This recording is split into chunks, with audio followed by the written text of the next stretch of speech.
Good morning to one and all present here. I, Dr. Suraj Goyal from Department of Mathematics, welcome you all on the second week of TCube sponsored a 2-week workshop on scientific computing using MATLAB and Python. This particular week, we have left it for the Python language. I express my gratitude to our expert for today's talk, Dr. Sanjeev Kumar Sharma from Department of Computer Science and Applications, DAV University, Jalandhar, for sparing his valuable time from his busy schedule for this workshop. Before going to start with today's proceeding, allow me to properly introduce our resource person for today. Today, our resource person, Dr. Sharma, is known to be a man who is equally good in mathematics as well as in computers. He is probably the most suitable person to teach the course of Python to the young and curious minds in this workshop, as he is already having a teaching experience of this particular language, programming language, of more than 3 years. He is always ready to help young minds. On the academic front, he has obtained his PhD degree from Punjabi University, Patiala, and his area of expertise includes natural language processing, machine learning, data structure, etc. More than that, he is a very kind and grounded person. He didn't take a second to say yes when I called him to help us in this workshop. I'm quite sure we all will learn so much from his expertise. Now, without wasting any time, I would like to invite Dr. Sharma to start with his today's lecture. There is one announcement. Today, Dr. Ramu Dubey sir will be co-host for this meeting. He will chair this meeting. So in case of any doubts, you may post your queries directly to Dr. Ramu Dubey sir, or you can post here to everyone. So last 15 minutes will be for the queries. Okay. Yes, sir. You can proceed. Thank you, sir. Thank you, Dr. Suraj. Thanks for this nice introduction. So today I'm going to start with Python language. Okay. So welcome to all the participants. So in this workshop, especially for today's session, which is on Python. So I'm sure that the student will get benefit from this workshop on MATLAB and Python. So Python language is one of the most accessible programming language because of it is not complicated and it has a simplified syntax. It is known to be the most easiest language in the non-high level languages. So the simplification syntax of this Python language brings the Python near to the natural language. As all of us are very comfortable with the natural language like in Hindi, Punjabi, English. So since Python is very near to this natural language, so it is very, so we are all comfortable to understand and to use this language. So due to its ease of learning and usage, Python codes can be easily written and execute much faster than any of the other known programming languages. So if the participants are new to the programming language, then Python is the most suitable language to start with.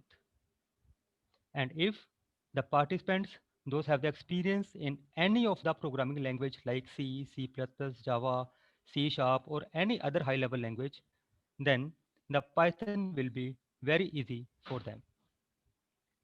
So Python is so easy language that nowadays it has been included in the curriculum at the school level by CBSE and ICSE boards, even at 8th standard students.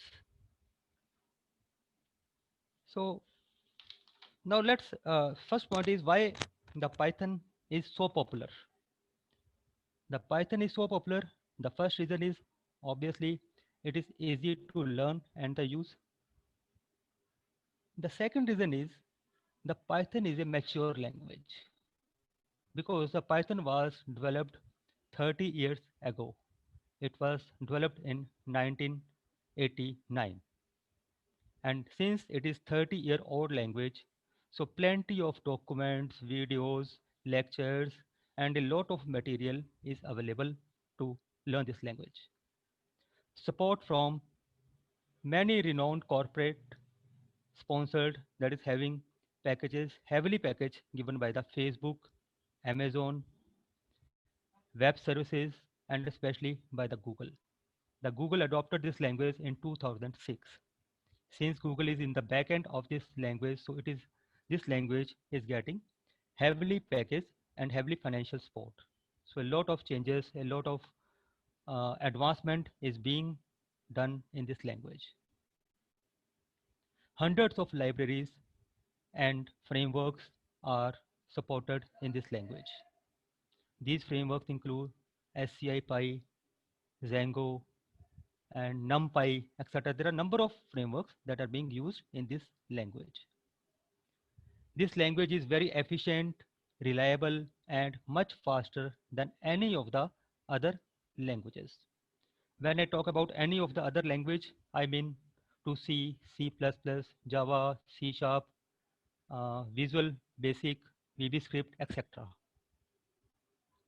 This language also supports big data, machine learning, and cloud computing, which are the hottest trends in computer world. And after the Python, since the Python is the most popular tool used for the data analysis also. The Python is known to be the second most popular tool used for the data analysis. The first one is R language. After R, Python is considered as the most useful tool. So due to its high level demand in the development market, Python is the first choice for many programmer. Not for the programmer, it's the first choice for the students. So every student now want to learn Python. Further, due to its flexibility, the developers who know the Python language or who works in the Python language, they always try something new in the Python language. So now every school, college, or other educational institute can't afford to teach Python language, can't live without it, can't start their education without Python language. So with this, some basic introduction. Now let's start. So what is basically Python language and what are its various features? So in this session, in all, I have to deliver 5 sessions. So in these 5 sessions, I will cover these topics. The first one will be the introduction to Python language. In this introduction, we will just cover about the history of Python, various features of Python, how to install Python language, what are, how Python can be used with other languages, etc. And the second part will cover Python data types and input output. These are the basics of the Python. We'll start with these basics. Then Python functions and modules, what are various functions and how they are created, how the inbuilt functions are used, how various modules can be used with this Python. Then we discuss with the object-oriented features like classes and object. After that, file handling using Python. So this is one of the most important topic in which we will learn how various files, whether it is data file, text file, image file, or any other type of file, how to read a file, how to write on the file, how to copy the data from one file to another file, and many more functions regarding file handling, because it is one of the most useful topic for the mathematicians. And in the last, we will discuss the NumPy library. This NumPy library is totally dedicated to mathematicians, in which matrices, how to use the matrices, how to apply operations on the matrices, all these things will be covered. So in today's session, I will start with the introduction to Python language. So first, the Python. Python is a high-level, interpreted, interactive, and object-oriented scripting language. So if I read this line, Python is high-level, interpreted, interactive. I included 3-4 words. High-level means it is easily understandable by the human beings. The language is high-level if it is easily understood by the human beings. Interpreted, it is easily understood by the computer also. Computer can easily interpret it. He can identify the errors. He can easily recognize this language. Interactive, interactive means human computer interaction. We can easily interact the computer using this language. And object oriented. Object oriented means OOPS concept like classes, objects, inheritance, a number of latest concept that will be covered. Scripting language. So we can say that the Python covers almost all the paradigm which are present in different programming languages. Or we can say it is a blend of various programming languages. It covers almost all the features which are individually present in different programming languages. Like C is a function-oriented language. If we talk about C++ and Java, they are object-oriented languages. But the Python support both type of these features. It is function-oriented also, it is object-oriented language also. Now let's discuss about when the Python was created. So Python was created by Guido van Rossum at National Research Institute for Mathematics and Computer Science in Netherlands during 1985 and 1990. Actually, the main development of the Python was done in 1989, but officially, publicly, it was available in 1991. So we can say February 1991 is the birthday of the Python language. Now, why it is called Python? If we think when we came to know a word Python in our mind, we just think an image of a snake, a big snake that is named as Python. But the snake has no link with this Python. Actually, the Python name was inspired from a Monty Python's Flying Circus. It was a comedy show which was on BBC during that time when this language was developed. Actually, the Guido van Rossum want to give a unique name to his language. So he was fond of this show, and that's why he gave the name it as a Python. The official homepage of the Python is www.python.org. I will show you this page. Various along with the new features can be viewed at this page. We can see various versions because from 1991 to 2019, there are a number of versions have been released.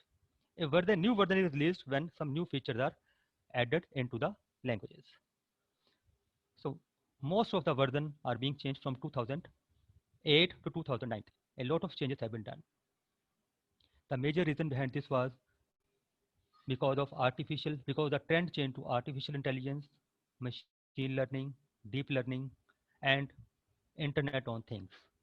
Due to these emerging fields, a lot of changes have been done in this language, and therefore a number of versions are being developed. A number of versions are being came into the existence.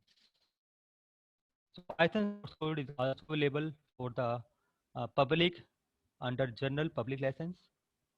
So as I discussed in the first line that the Python is high level interpreted interactive object oriented, the Python is multi-paradigm language. As I told you, it is a blend of all the languages. It's a multi-paradigm language because it supports functional paradigm, imperative paradigm, object-oriented, structural, reflective, or even scripting paradigm. So it's a blend of all the languages. Various flavors of the Python. The flavor means when we modify the code of the Python according to our need. So various flavors are JPython. JPython means the Python blended with the Java. Iron Python, Stackless Python, PyPy, and there are many more flavors. And even still, many more are being developed. So I will discuss in later stage that why these flavors are being developed and what the reason behind this. Now, if you see the history of Python, as I have already told, that the Python was developed in 1989, but officially it was released for the public in 1991. The first version of the Python was 0.90, which was released in 1991. 3 years after this version, there comes Python 1.0. And then after further 6 years, Python 2.0. Now this version has been discontinued because now this version has obsolete because a lot of new features have been added into the Python, so there is no need of this version. And after that, after 8 years in 2008, Python 3.0 was released.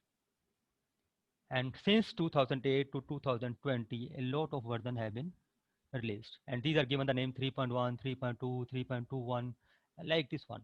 So current version is 3.85. So recently it was released in 2019, 3.85. So these are some of the top companies which are using Pythons. So you can see from this Facebook is there, YouTube is there, IBM is there, Yelp is there, Google is there. Google was Google has started to use this Python language in 2006. Now, why the YouTube and Google are using the Python? Because of its performance. Even NASA is using the Python.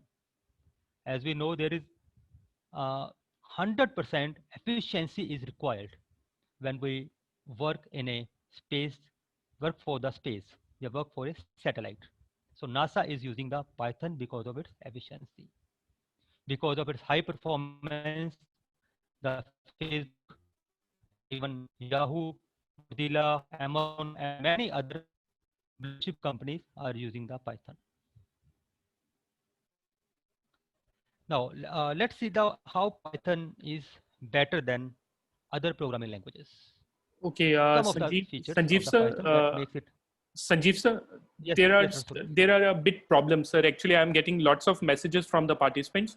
Sir, first of all, your voice Yeah. is still low, means they are not you are not audible enough. So, and so second problem is that your voice is lagging. So there may be some network issues from your side. Although the lecture is going very well, even I am paying full attention to this lecture. But Okay, there are okay. these two problems, sir. If you can fix it, then it will be more useful for the participants. Just a minute. Let me change the connection type. Let me change some other. Let me use some other connection. Yes, sir. And voice a little bit low, sir. So if you can work on that also, so it will be beneficial for us, sir. Yeah, sure, sure. 1 second.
Dr. Suraj?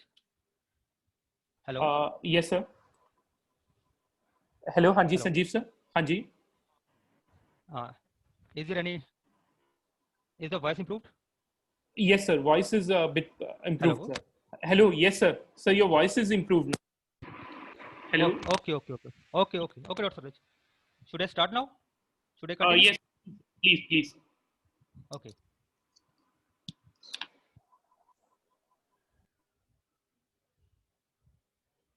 So we were discussing how Python is better than other languages. So these are some of the features which makes the Python better than other languages. The first feature is readability. Readability means when we write a program in Python languages, we have to use minimum number of lines. So Python has been designed in such a way, minimum number of lines. So for example, if a program written in some high level language takes 100 lines, then the same program can be written in Python language around 40 to 50 lines. So the size reduces nearly to the half of the actual size which is used in other programming languages. So this makes the program more readable.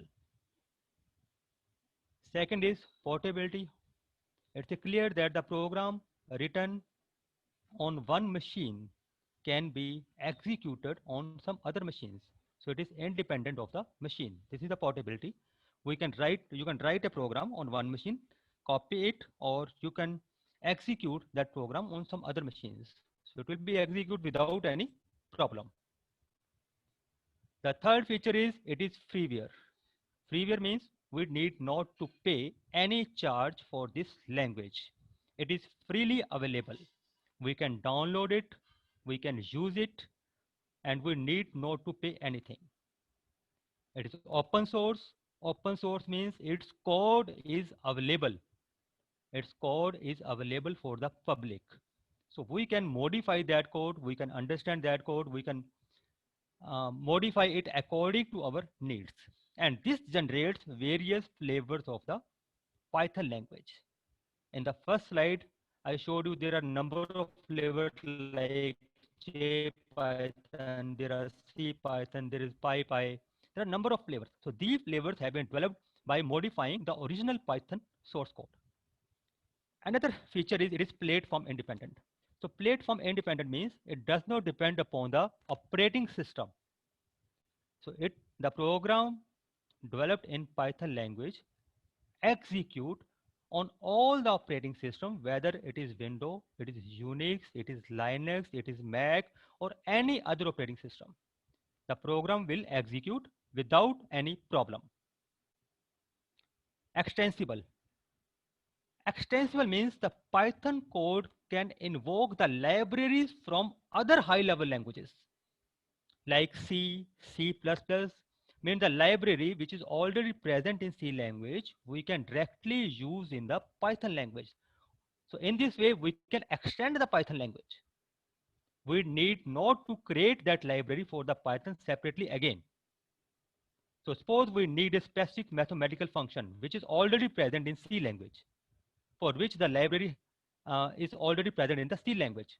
But we need that function in the Python language, so we can directly use the library of the C language in the Python language. So not much effort need to be done. So we can extend this language as much as we require. Not only C++, we can also use the libraries of Java, libraries of C#, and other scripting languages. Embedded. We can use Python with other devices. We can use a Python code with other language, or we can use a Python with the other hardware devices. Vast pot of libraries. Even Python itself has a vast library data like NumPy, SciPy, Pandas, all these libraries, these are specifically designed for specific applications. Like NumPy, I have already told you that it is designed for the matrices, for the matrix operation. Pandas for machine learning, artificial intelligence, and there are a number of libraries which have been designed for specific purpose. Software integration development productivity. Software integration development productivity means the programmer that work in Python language can develop a program with less efforts and with more productivity. Because as I have already told that the code written in Python language is small in size as compared to the code required for the other languages. Another feature are there is no need to declare variables like in C and C++ languages. We need to declare the variable that we are using. Size of code is nearly half. I already told you half the code written in some other languages like C++, C or Java. So this increases the productivity. If there are more number of lines, then the programmer have to do more efforts. He will take more time.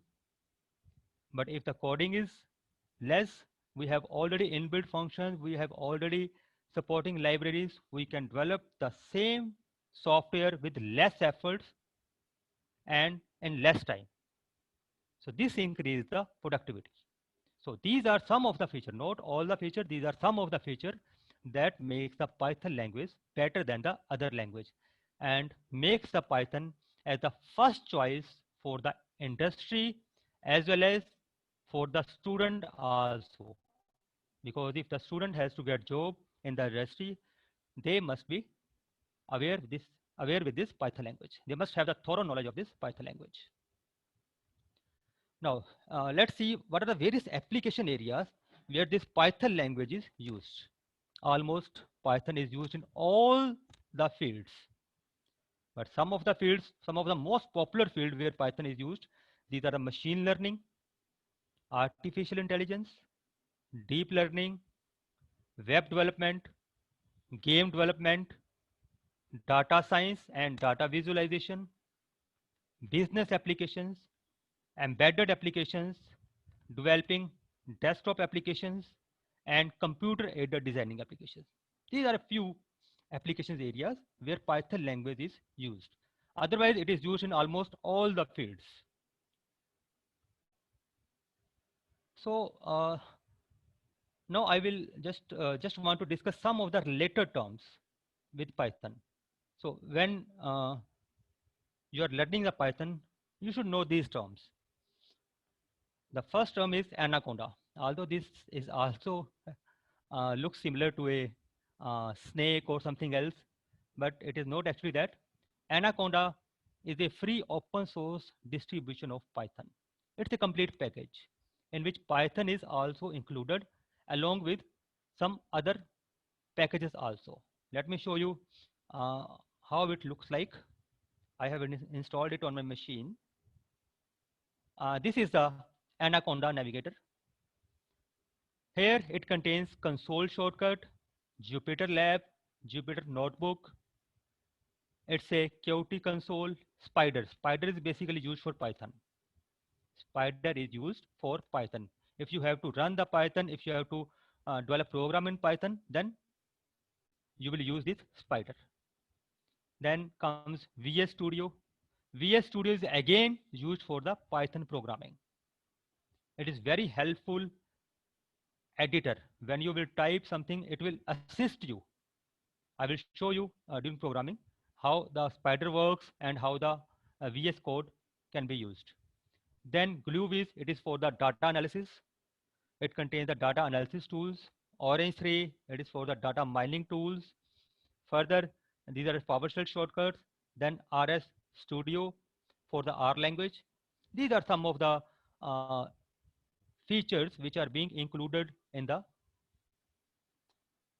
Anaconda Navigator. Even we can add more. We can further add more in this.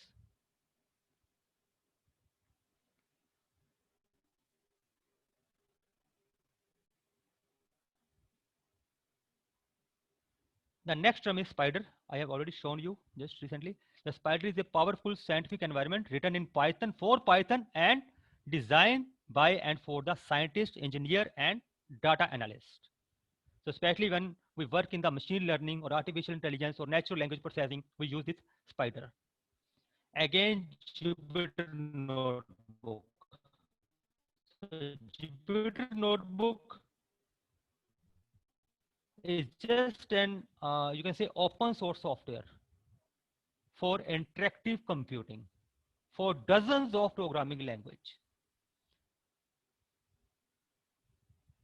So it provides a web-based interactive development environment for coding. So Jupyter is just a web-based application. I will also show you this. I will show you how to program in this of the program. You can edit the program in Jupyter. So it is also very helpful.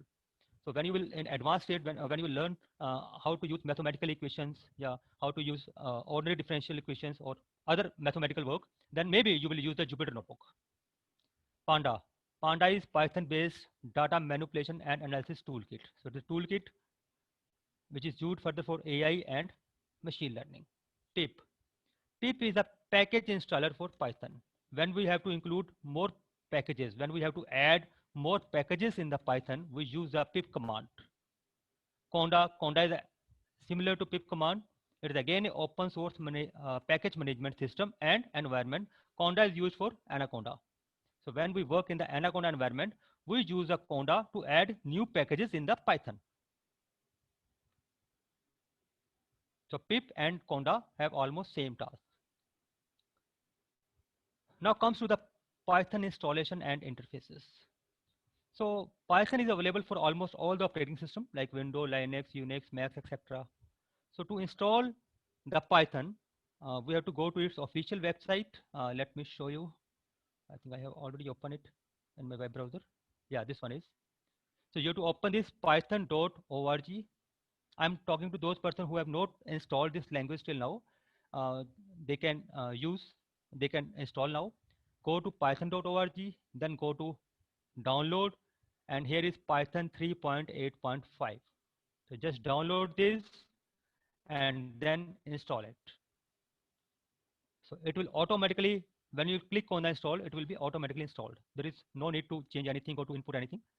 So, but it cannot be used on Windows XP or earlier versions. Only it can be used the window which comes after Windows XP.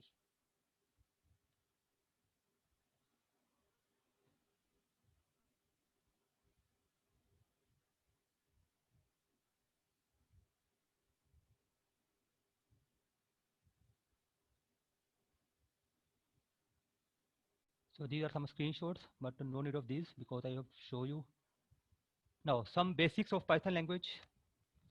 Now we are going to move on the programming part. Now Python is a programming language. Okay, so basically it is a language. When we think about a language, then three things come to our mind. For any language, three things come to our mind. The first thing is the character set of the language, means which characters have been used to develop or to write that language.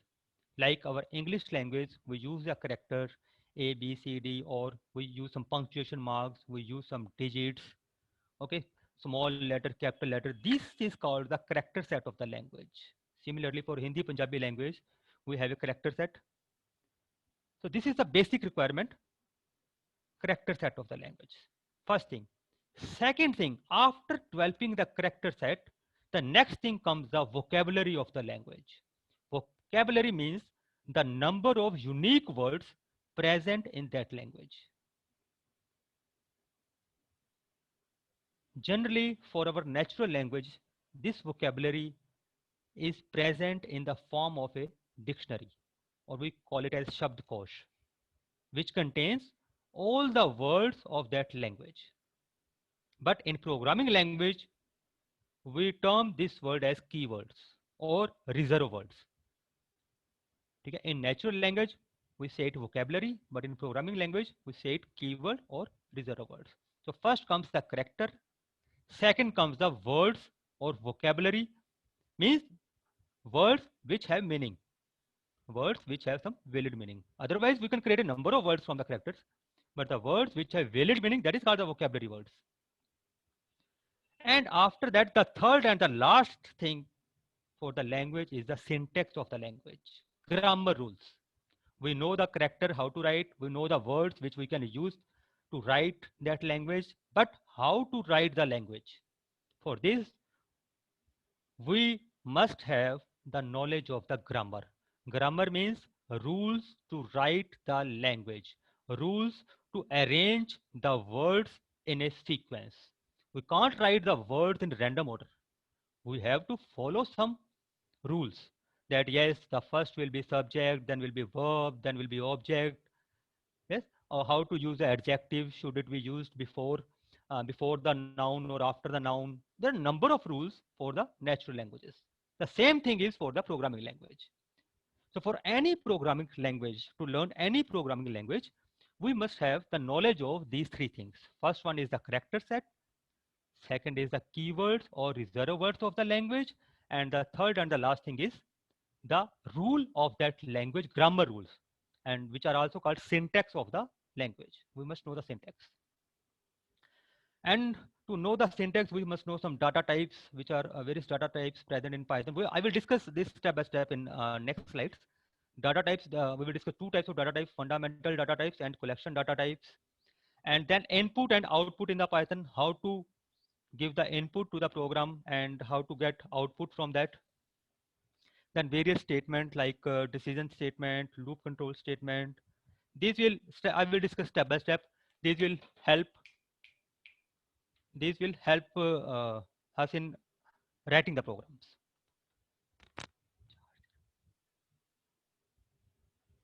Now, first come the character set. Now, what are the various characters that are used in the Python language programming? So, I have taken this snapshot from Google website. The website URL is given at the bottom of the slide because it was difficult to write all these things. So I just take a uh, snap. I take this as the image. So basically, the character set include capital letter, that is capital A to capital Z, small a to small z. We use a digit. We can use a digit 0 to 9, and after that comes the special symbol. This symbol may contain all the arithmetic operations like plus, minus, multiply, divide, then some parentheses, curly brackets, square bracket, underscore, hyphen. There are a lot of special things. Almost all the special symbols are covered, almost, which are present on our keyboard. White space, blank space, tab. Tab is has a special has a special role in the Python language. Tab has a special role. We will use it for indentation. Okay? Next, I will discuss it in further slides.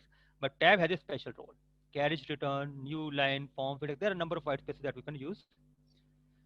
Further, other character Python can process all kinds of ASCII as well as Unicode characters. That will be discussed later. So this is the character set that is used to write the Python code. Next comes the second point, vocabulary of the Python language. So as I told you, this is the second main thing that we should know about a language. So there are 33 reserved words in the Python, or we can say the vocabulary of the Python is only 33 words. Reserved words means which are already known to the interpreter of the language. Means it recognizes these words. Just like the dictionary words, we know the dictionary words, these are known to us, or whatever the person who writes in English language, he know the meaning of all the dictionary words. In the same way, these reserved words are already known to the interpreter, means Python understands these reserved words. So there are only 33. Even other languages, this count goes beyond 40, even beyond 60 also. But in Python, there are only 33 reserved words. So lesser the reserved words, the lesser will be the length of the code, and easy will be the use of the language. If the vocabulary words are, if there are few vocabulary words, then it is very easy to learn to understand that language. So if you want to check the list of these 33 reserved words, so you can directly type this command, that is import keyboard, and then print keyword.kwlist. Let me show you how you can check these keywords. Yeah, this is the Python shell 3.62. As I told you that after installing the Python, you will get uh, this type of command prompt. When you will open this Python shell, you will see this command prompt, and on this command prompt, you can run a single statement, or if you want to run the program, either run it statement by statement, or you can develop a complete program from the choosing the file new. That I will show you further. But currently, we want to just see the list of the keywords. So first you have to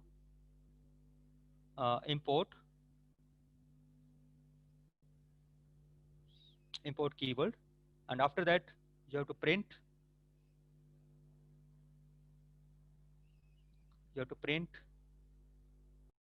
keyword dot kw list. Let me check this. So this is the list of the keywords. Let me.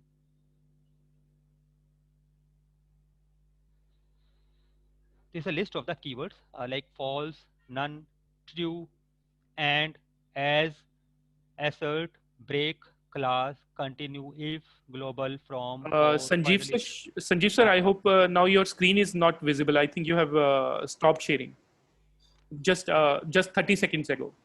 Exactly.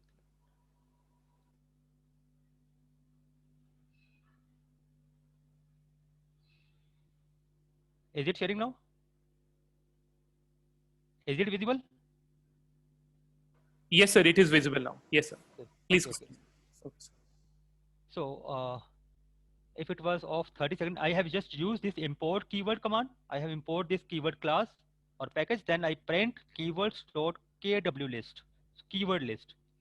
So now I got this list, 33 keywords, which are being used as a reserve words in the Python. So you can check at any time. So no need to remember these words. When you will practice the programming, almost all the keywords will be in your mind at that time.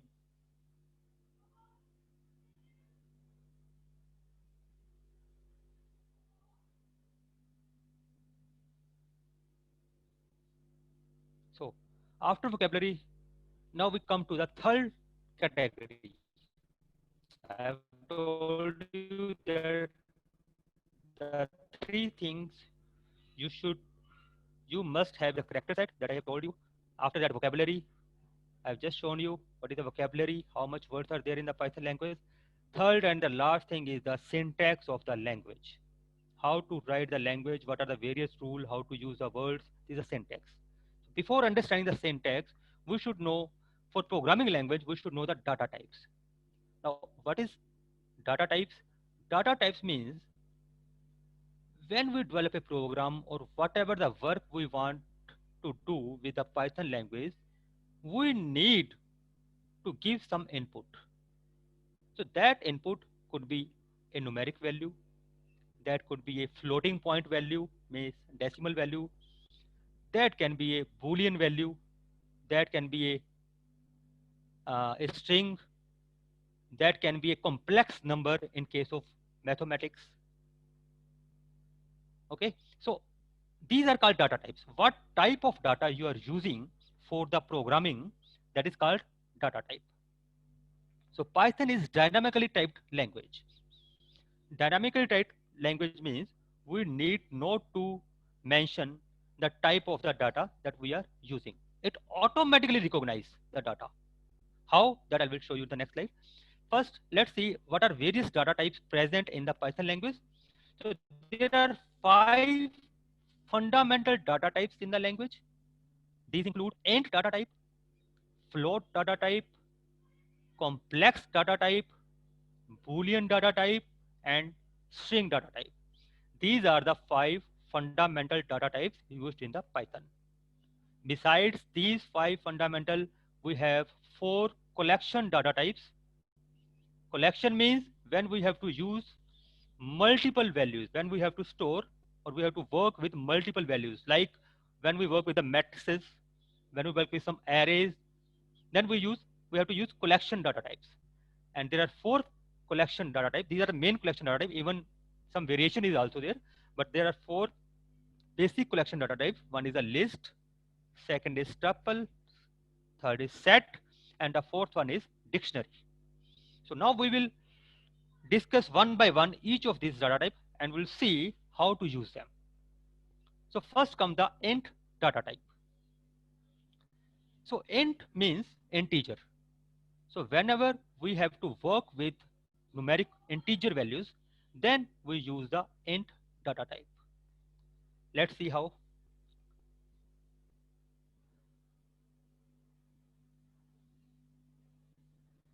Now this is my Python shell. So suppose I have to store a number, say 500. I just write a is equal to 500. When I write a is equal to 500, what it means, a is a variable in which I have stored a value 500. I press enter, it says okay. There is no error, nothing is there. It says okay, a is 500. It means a has been assigned a value 500. Now, I just want to check whether a contains 500 or not. I just write print. The print is used to get the output. Very simple, like our English language, print is used, just print a, nothing else, nothing, no need to do anything. It gives okay, it has 500. Now I want to store a larger value, let's say this much value. Now I have given a different value. Again it is stored, there is no issue. While in other high level programming languages, there is a limit on the size of the data type. Like in C language, when we talk about the C language, integer value, then the integer has only 2 byte, or in case of Windows 4 byte of data. Means there is some limit, we can store this much of data only. But in Python, there is no limit. We can store as much long value as we need or as we want. Clear? In Python 2, there was a variation of this int, alternate of this int.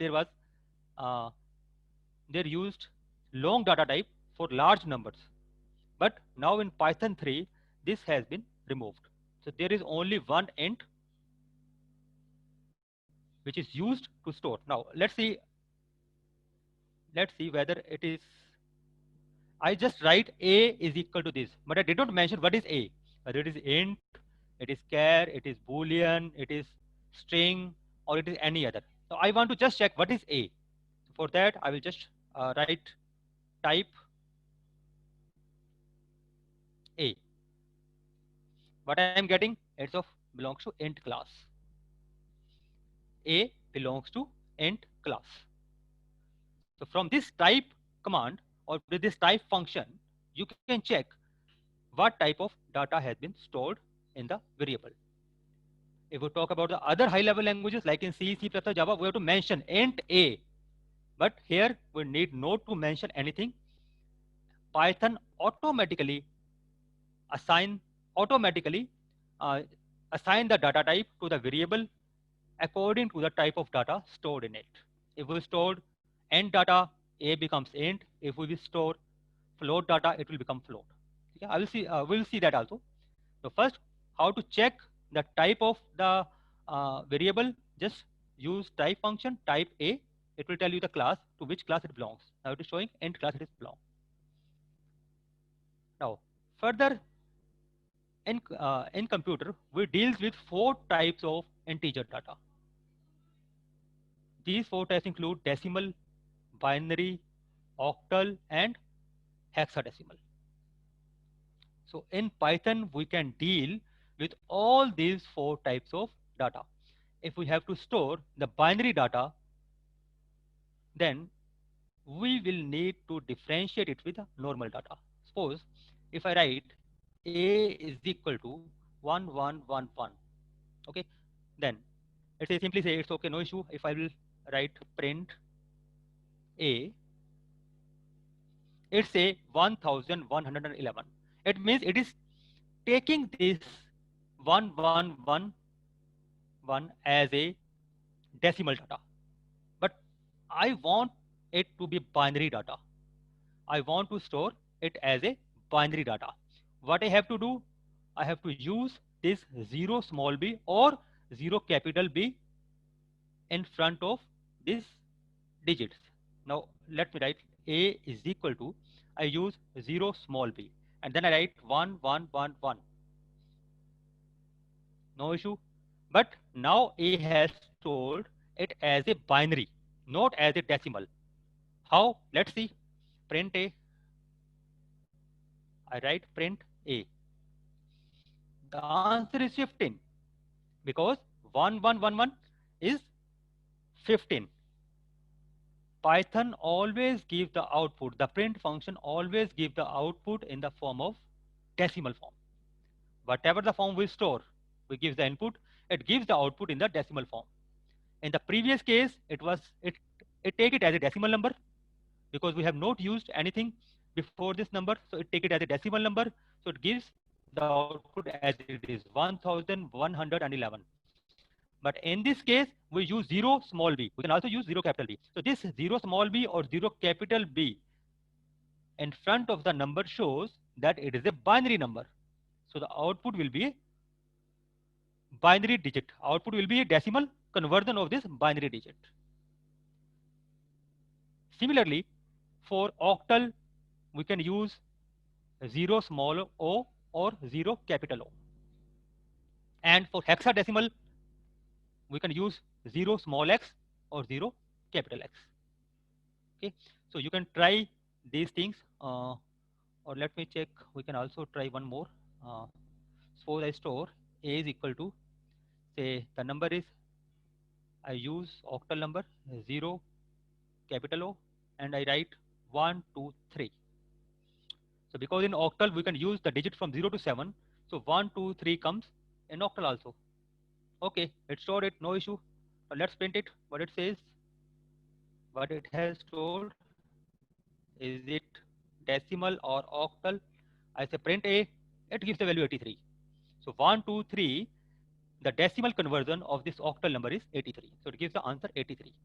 And if I just store it simply 1, 2, 3, and then I write print A, it gives 1, 2, 3 only.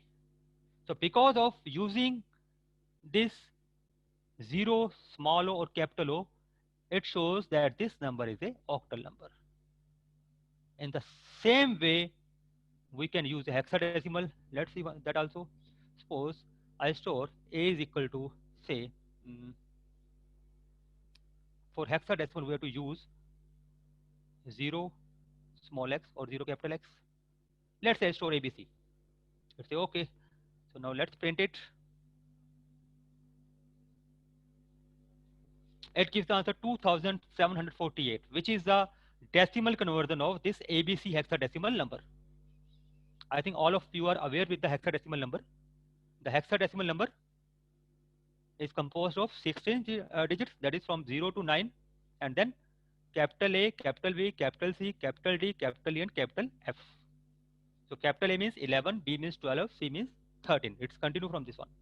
So this shows this output. This is the decimal conversion of this hexadecimal number. I hope it is clear to you now.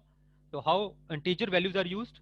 So we need not to give the data type. We just store the value and Python automatically assign the data type to it.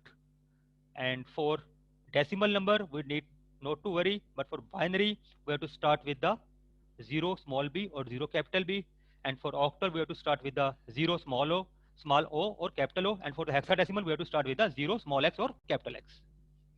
Now there are some base conversion functions available in the Python. Base conversion means we want to shift our base from decimal to binary, 10 to 2, or from octal to binary, from hexadecimal to binary. We have the direct function. This bin function directly convert the number into binary form. Whatever the value we will give to this function, whether that is decimal value, that is octal value, or hexadecimal value, it will convert that into the binary form. Similarly, oct function will convert the value into octal form. Whatever the value we give, whether we give decimal, binary, or hexadecimal, it will convert it into octal form. In the same way, hexadecimal works. It also converts the decimal, binary, or octal number into the hexadecimal number. You can practice these things with your own, because we have a limited time and we have to cover a number of topics. Okay, so you can practice these things. If you have any issue or any problem related to using these functions, so you can ask from me. Now let's continue with the next slide. Next comes the float data type.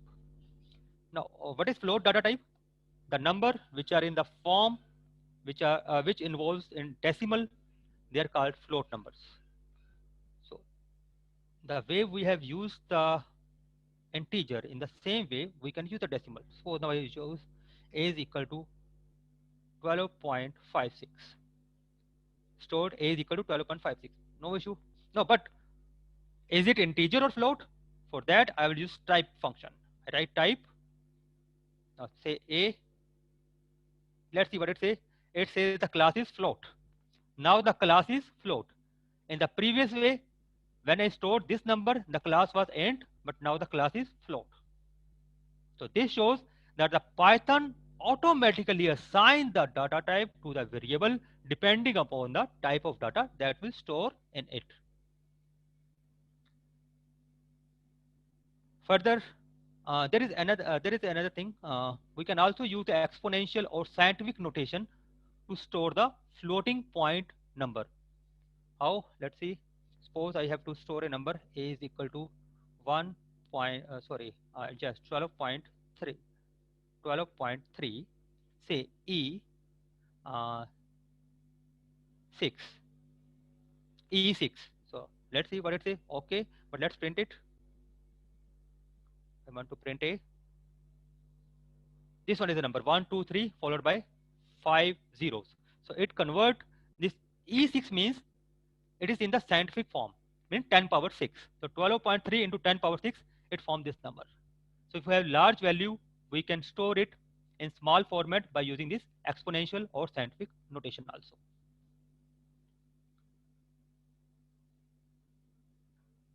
Further, we can also use, I have not written here, but we can also use the binary, octal, hexadecimal in the same way as we have used in the integer form.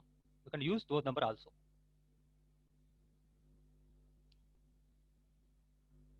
Then the third data type, the most important data type and the most unique data type, which is not present in any of the other high-level language, is the complex data type. This is a special case, specially included for the mathematicians. As the mathematicians work with the complex numbers, all of you know the complex number. Complex number is just a combination of real and imaginary numbers. We write it as a plus iota b, where iota is equal to -1 square root, iota square is equal to -1, something like. So this type of data, if we want to use, if we want to store complex number, we want to work with the complex number, we want to get the modulus of the complex number, we want to add to complex number, all these things can be done in the Python language. But how a complex number is stored in the Python? Let's see. We have to follow this syntax for the complex to store the complex number. Uh, Name of the variable is equal to x plus yj. Small j. You have to use a small j to store the complex number, where the first portion x will be the real part of the complex number, y is the imaginary part of the complex number. So let's see in practically how it works. Suppose I have to store a complex number, say 2 plus 3 iota. I will write 2 plus 3j. I write it as 2 plus 3j. Okay, it's okay. It's in no error means it's okay. Now let me check what type of data is this. Type of A. When I write type of A, it says the class is complex. It is a complex type. As in previously it was float. Before that it was integer. So it is a complex type. Class is complex type. So it means automatically the A has been assigned a data type as complex depending on the value that we given. Now, what we can do with the complex number? We can print the only real part. We can print only the imaginary part. How we can print? We have to use this. Let's see. I have to print only real part. I will say print my number is A. I need only real part. Let's see what it says. Real part is 2.0. So it says the real part of this number is 2.0. Similarly, I can print the imaginary part. For that I have to write imag, imaginary part. Let's see that. If you want to use the same command, just click on that and press enter. It will be again rewritten on this. You can just modify it. Imaginary part. So what it says 3. So this is the imaginary part of this complex number. So in this way, we can store the complex number. We can independently print the real and the imaginary part of the complex number by using this real and imaginary.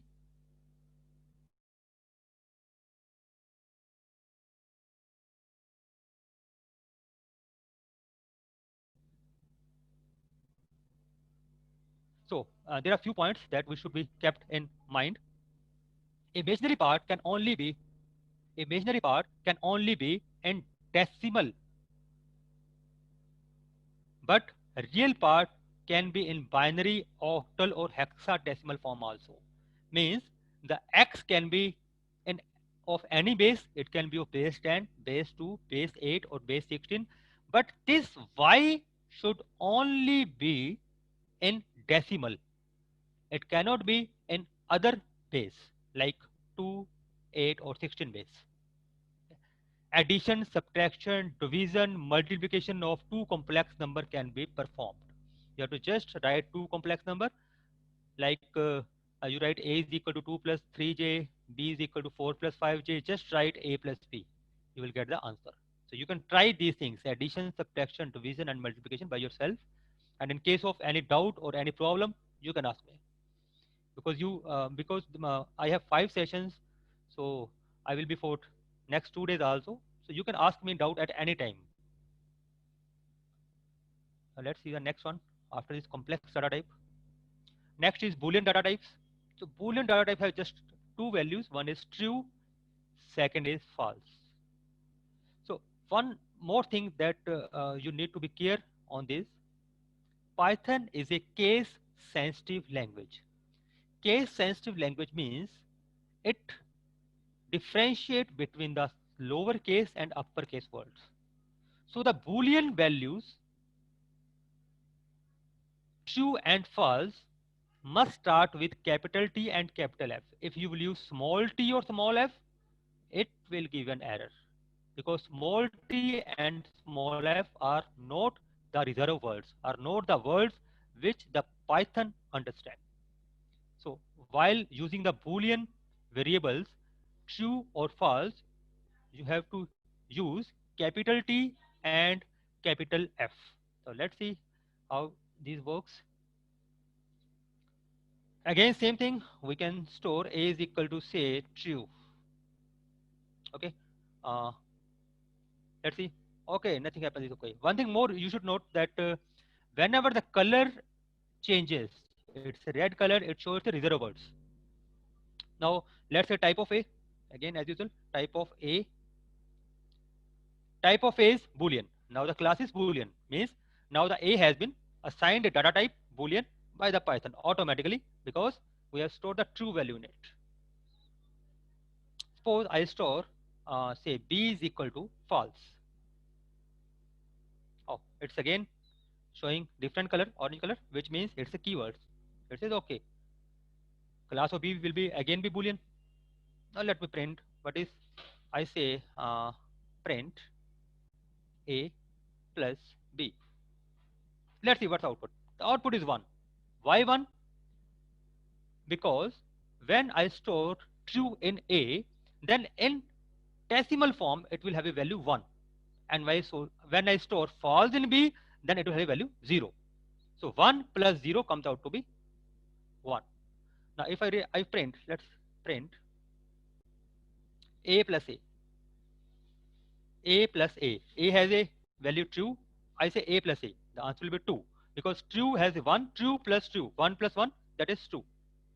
So in this way, we can apply the arithmetic operations. We can apply the arithmetic operation on the Boolean variables. I hope it's clear to all of you. We can apply arithmetic operation on the Boolean values. After Boolean, there comes one of the most important data types, one of the most used data type, that is string data type. So string, it has many important applications also. We do a lot of we develop the developer develops a lot of software or applications using strings. So strings in Python can be written in single quotes as well as in double quotes. Means for example, I have written A in single quotes, it's valid. I have written ABC in double quotes, it's also valid. I have written ABC plus C in double quotes, it's also valid. So string in single or even triple quotes are also allowed.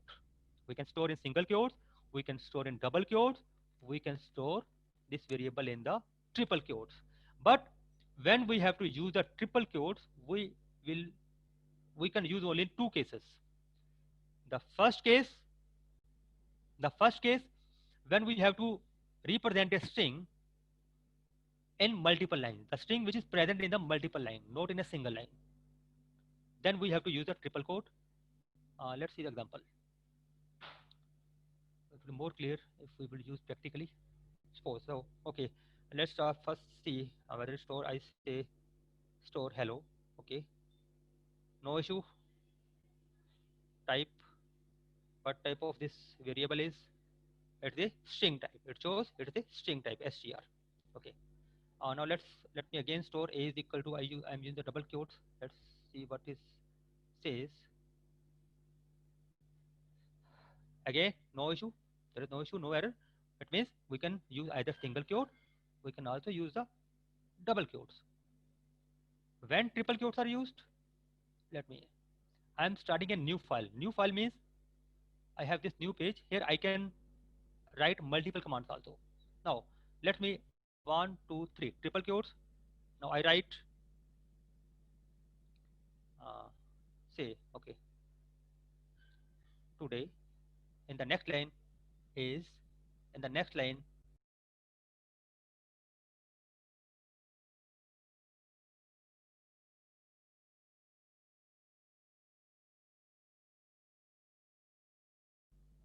I write, close it.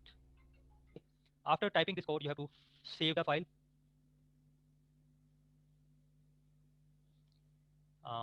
Let me save it as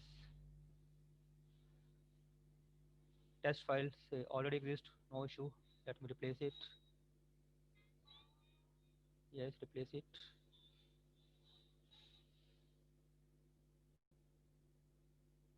Now I run this file. You can press directly F5 also.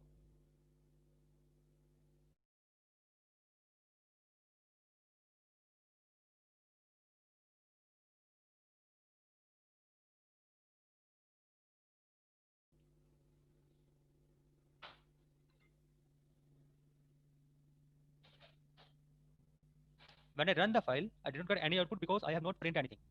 I have to change, I have to print something. This was a test file, test.py. Let me open. I have just written this thing. I have to store it something. Suppose A is equal to this one, and now I have to print A. Let's write command print. I have to print something. Okay. Now I store it, run it.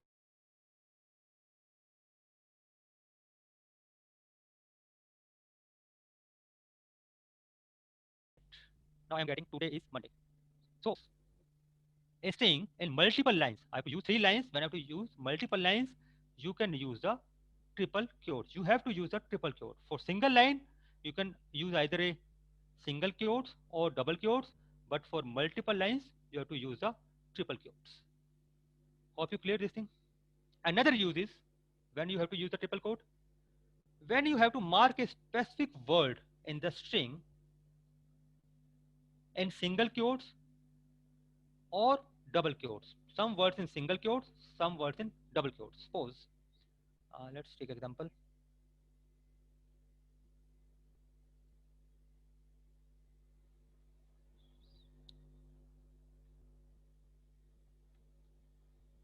Let's take some examples. Suppose I have to write some, say, uh, today's Monday, and tomorrow I am going abroad. Like this. Suppose we have this line. I have to mark a specific word. I want the output of a specific word in single quote. And in the same line, I want some other words in double quotes. Now, this type of line, to store this type of line, if I will use single quotes for this string, I will definitely get the error because the Python will take from this single quote to this single quote as one string. And again, something is missing. From this double quote to this double quote another string, and again something is missing. This is again single quotes. So it will give error. If I use double quotes, it will again give the error because from this double quote to this double quote, it's a one string. It will take it as one string, and from this double quote to this double quote, it will take another string, and this tomorrow is without anything. So it will again give an error. So to avoid this type of problem, we use triple quotes on both the sides. If we will use the triple quotes, then the output will be normal. The word Monday will be in a single quote, and this tomorrow will be in the double quote. So this is another use of the triple quotes. Next comes the indexing of a string. Now, string, generally string, we say that it is a array of characters. The string is made up of characters, and these characters are generally in sequence. are indexed. The first character has a 0 index. Suppose the world, suppose we have this, suppose I write this word, hello. Then it is composed of 5 characters, HELLO. And string, the first character is indexed as 0th, second is at index 1, third is at 2, 3, and 4. So indexing always starts from 0 index. If there are 5 characters, then their indexing will be from 0 to 4. So let's see in programming.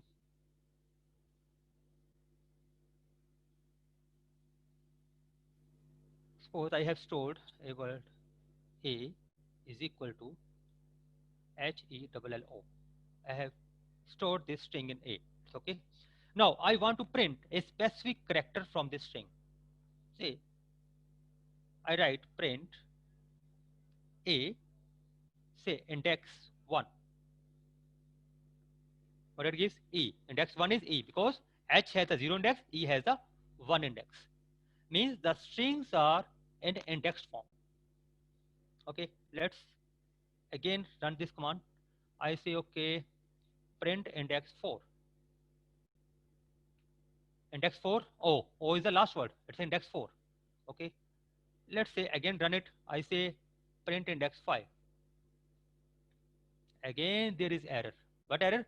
String index out of range. Range say it is out of the range because what is the range? It is from the 0 to the 4. That is total number of character minus 1. That is the maximum length. You can't print A5. Now see the another thing. Let's me print string A. It's minus 1. I write minus 1. It's a negative index. Let's see what it says. It gives the O because in Python the string has 2 types of indexing, positive and negative. The first character, when we start from the left side, it starts from 0 index, 1, 2, 3, and 4. But in reverse case, negative indexing starts from minus 1. O is minus 1, minus 2, minus 3, minus 4, and minus 5. So let's print again something else, say minus 5. Output is H. The first character has the minus 5 index. So this is called negative indexing. The string has 2 types of indexing, positive indexing as well as negative indexing. Another thing, another feature of the string which is used in the Python is slicing of the string. So slicing, we know that slicing means to cut the string into parts. To cut the string into parts, we have to print some part of the string. Let's see. In slicing, suppose I have to print A 1 colon 3.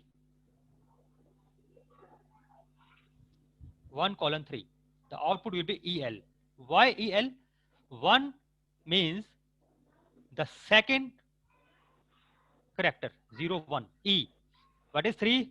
3 is this L, but it has written only 1 L, not 2, because whenever you use the slicing, how it slide? It start from start index to end minus 1 index. We have written the end 3, it means it will take up to 2. Slicing operation always work from start to end minus 1. I hope it is clear. Let's take another example also.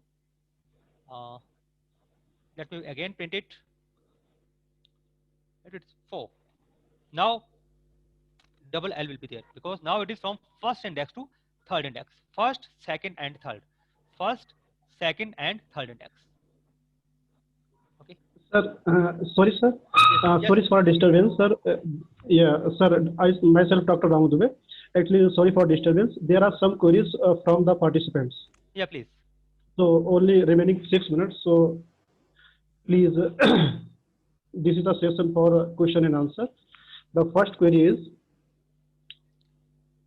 Yes, sir. Yes, sir. Just 1 minute, sir. 1 second. The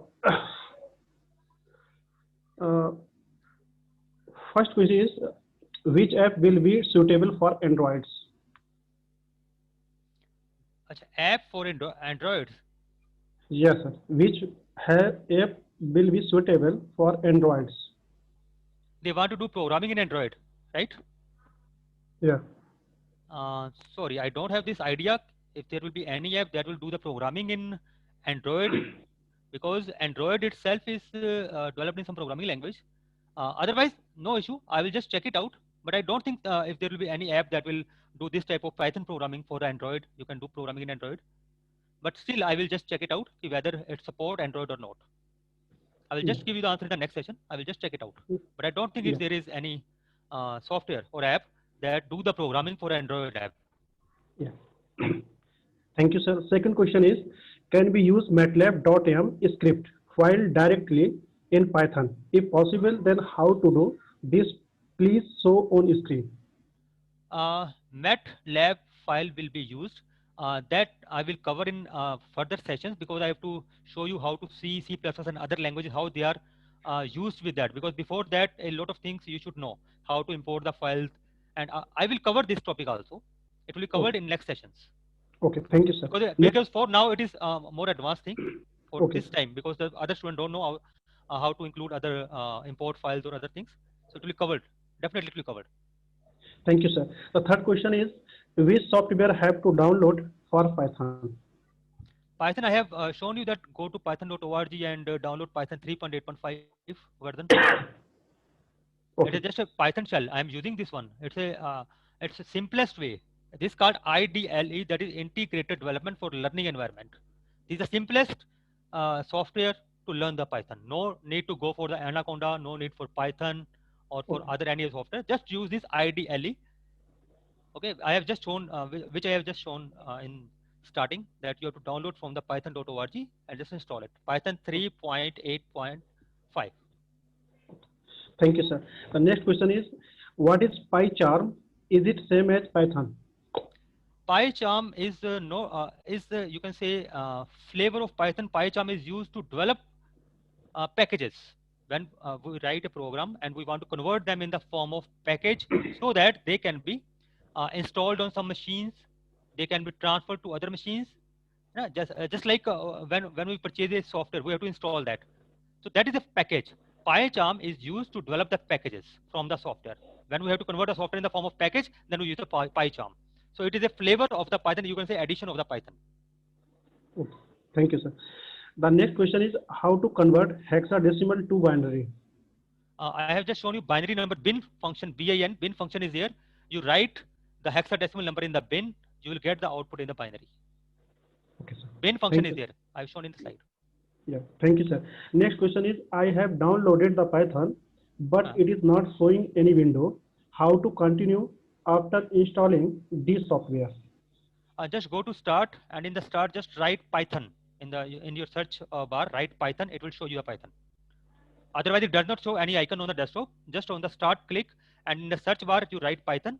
It will show you the Python. Oh, thank you, sir. The next doubt is how to open Python shell. This is the same way. I'm just telling you. I'm just showing it on the screen. Go to start. Just write here Python.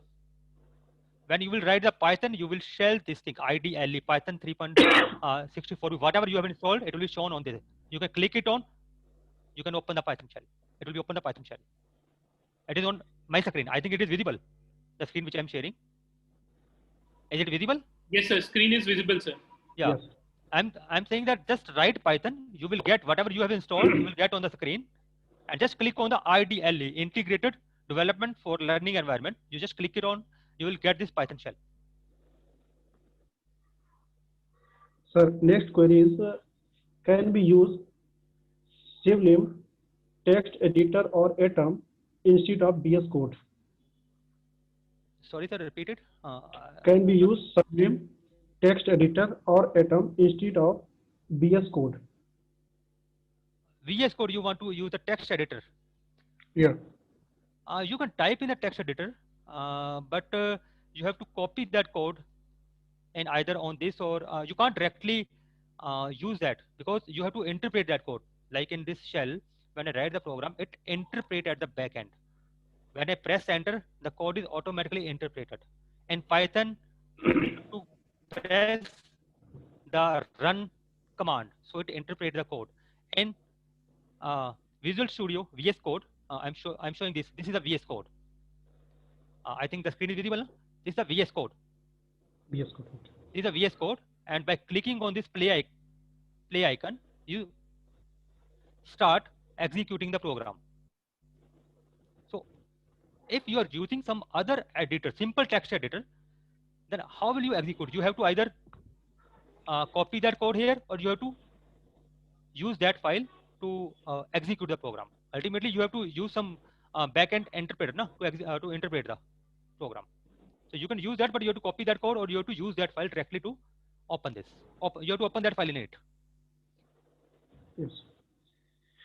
Sir, next doubt is, what is difference between library and packages?